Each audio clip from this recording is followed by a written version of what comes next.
Fala aí, pessoal, sejam muito bem-vindos, mas eu não me essa enrolação. É o seguinte, eu quero ver no final desse vídeo alguém me falar que não tem dinheiro para investir em fundos imobiliários. Eu quero ver você olhar aqui para mim e falar, Charlão, não tenho dinheiro. Porque nesse vídeo eu vou te mostrar alguns fundos de troco, aqueles fundos baratinhos.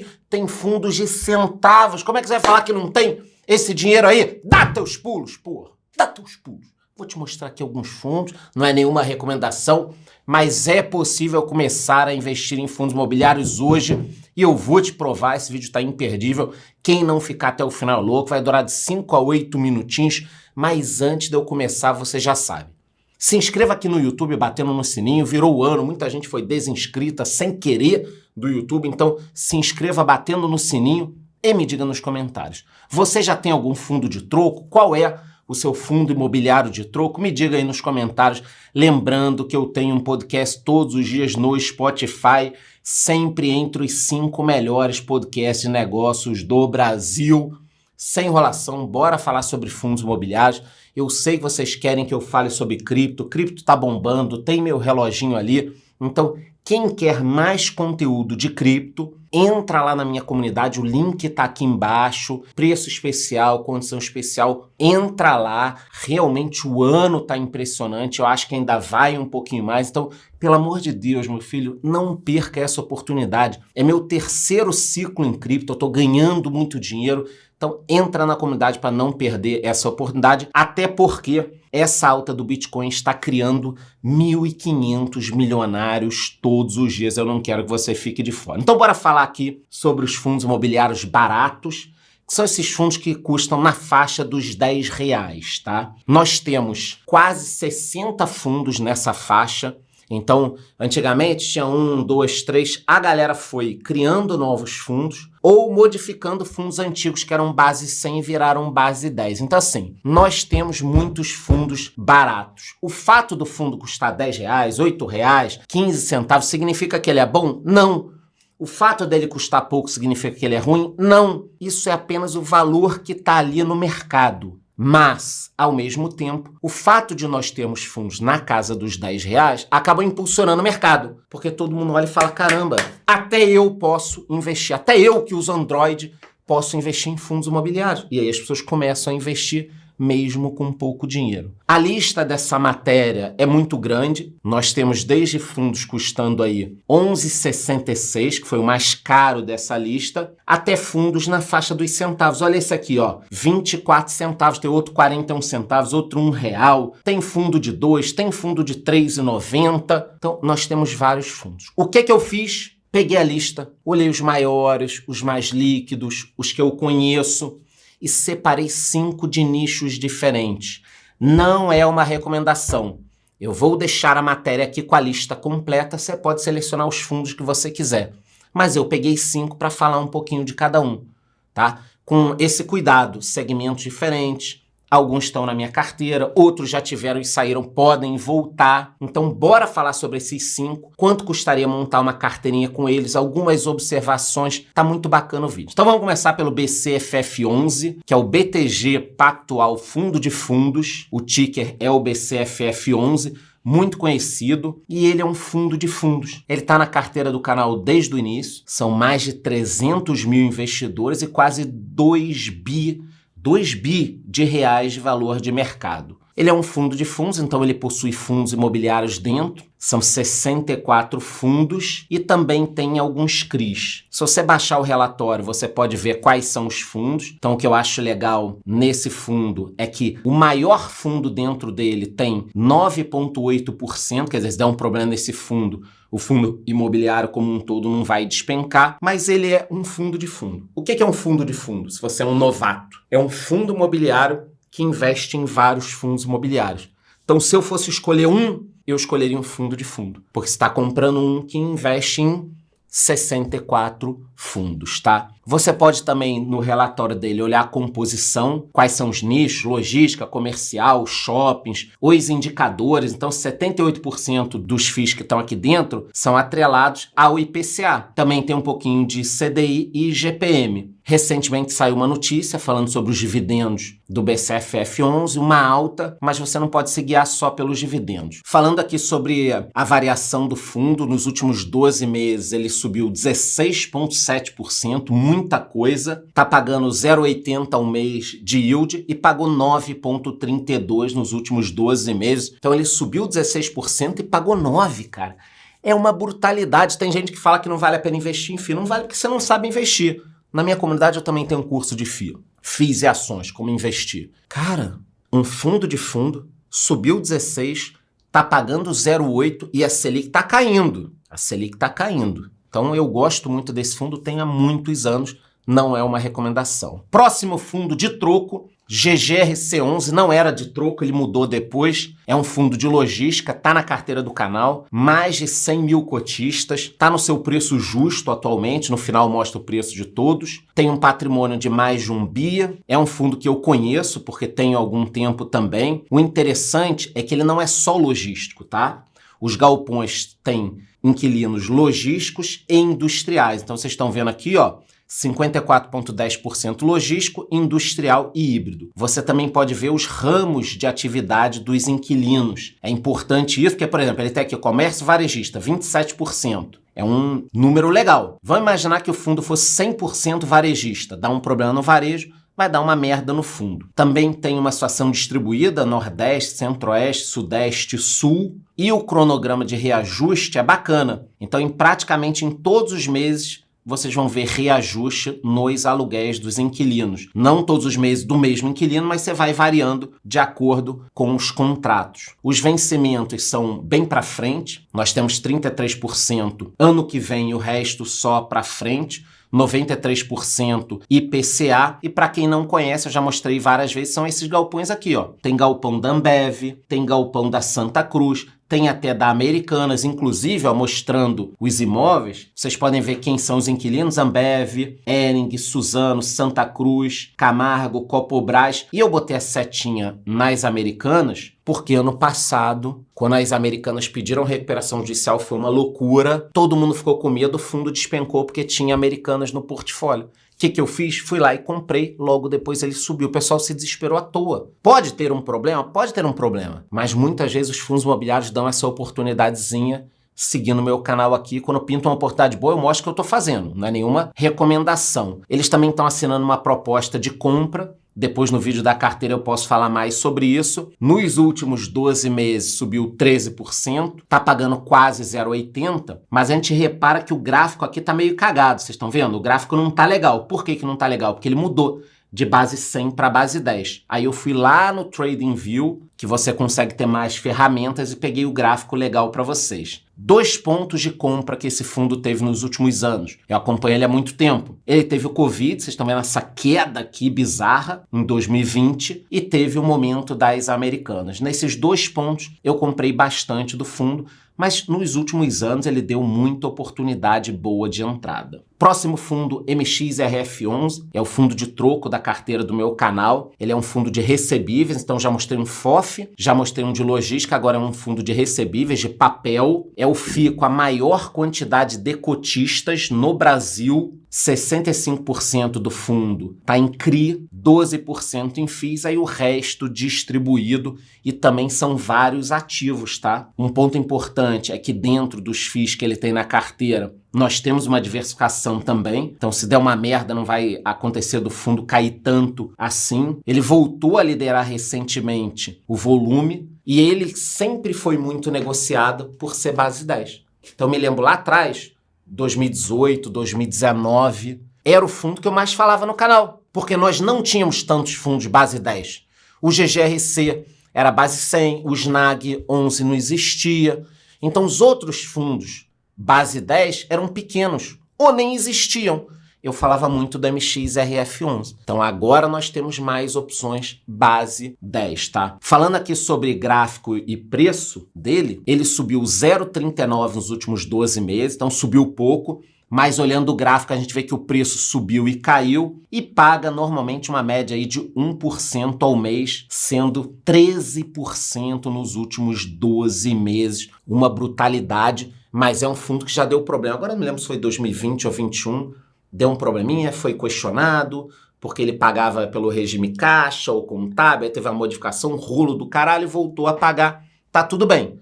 Mas é importante você entender que o fato dele ser antigo e pagar, em média, 1% ao mês, não te garante que ele vai continuar pagando. Mas está na minha carteira há muito tempo e costuma ser o meu fundo de troco. Sobrou uma graninha, eu ponho lá. Próximo fundo de outro segmento, Snag 11, é um fundo bem mais recente, é um fundo de Fiagro, também está na carteira do canal, está no seu preço justo e começou recentemente, olha aqui, ó, em julho de 2022. Logo depois eu falei dele no canal também, nós estamos acompanhando. É um fundo que tem na carteira ativos com uma taxa elevada, então a ideia é que nós tenhamos um retorno grande, CDI mais 3,5, IPCA mais 8, mas isso também é perigoso. Eu olhei a exposição por rating, coloquei aqui, então quer dizer que os ativos que estão dentro do fundo são considerados bons, mas não é uma garantia de que não vai dar problema. O fundo é majoritariamente de CRA, são certificados agrícolas recebíveis. Então esse fundo tem a ver com agronegócio e isso preocupa. Por quê? Risco de calote e queda dos dividendos em Fiagros está alto, alerta corretora. Então eu tinha 3 Fiagros na minha carteira, reduzi para 2, deixei o Snag 11. Por quê? Porque o agro está passando por um momento delicado no Brasil. O que quer dizer isso? Uma crise. Essa crise pode gerar oportunidade. Então eu reduzi de 3 para 2. Se essa crise pegar firme, eu vou aumentar. E aí você vai falar, Charles, eu não te entendo. Quando estava tudo bem, você começou a comprar e os fundos subiram. Aí agora que parece que vai ficar ruim, você já vendeu, isso aí. Repete 10 vezes olhando no espelho que você vai entender o que eu estou fazendo. Pô, se eu comprei um negócio, eles subiram, eu ganhei dividendo pra cacete. Aí parece que tem uma crise no horizonte. Eles estão em alta. Eu saio um pouquinho. Se tiver uma crise, eu compro em baixa. Acabou. Não foi isso que a gente fez com o cripto também? Pronto. Tá tudo bem, mas esse fundo eu segurei. Ciente de que o setor não está muito bem, tá?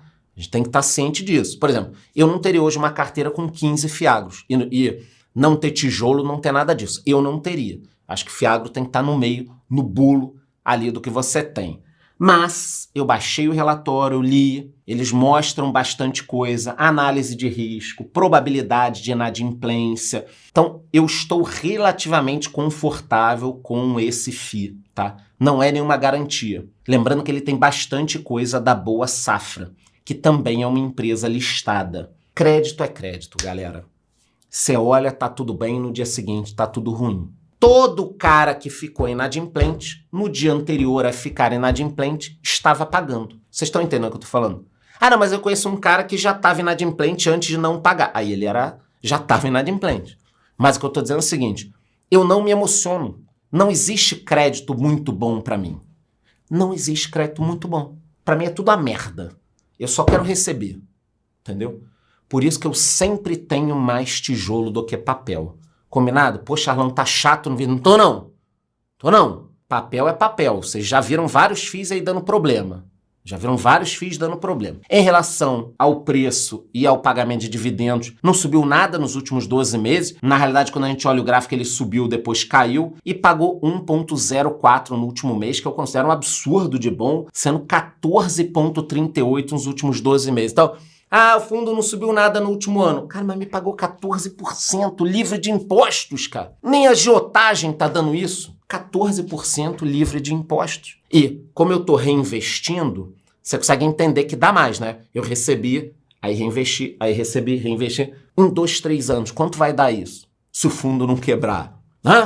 Tem que fazer essa conta, cara. Por isso que eu digo, se você monta uma carteirinha boa de fundos imobiliários, recebendo 10, 12% ao ano, mais a valorização que vem com a inflação depois de um tempo, cara, você não vai estar reclamando comigo daqui a 10 anos quando você me encontrar na final da Libertadores no jogo do Vasco. Não vai estar reclamando comigo. Próximo fundo, já estamos acabando, Vino 11. Esse não está na carteira do canal, mas já esteve. Fundo que dá polêmica, eu vou explicar o porquê, mas é um fundo de lajes comerciais. São ativos no Rio de Janeiro e em São Paulo, bons ativos, e o preço está abaixo do seu valor justo, o preço do fundo. Nós temos aqui 70% de contratos atípicos, e apesar do nome ser estranho, pô, o contrato é atípico, o que está acontecendo? É rolo? Não, isso aqui normalmente é bom, tá? Depois eu explico num outro vídeo melhor o porquê no meu curso eu ensino na comunidade. São Paulo tem 69% dos ativos e Rio 31%. 43% dos inquilinos são do ramo de comunicação, mas vocês vão entender que é um inquilino só e depois é mais disperso. Aqui que está o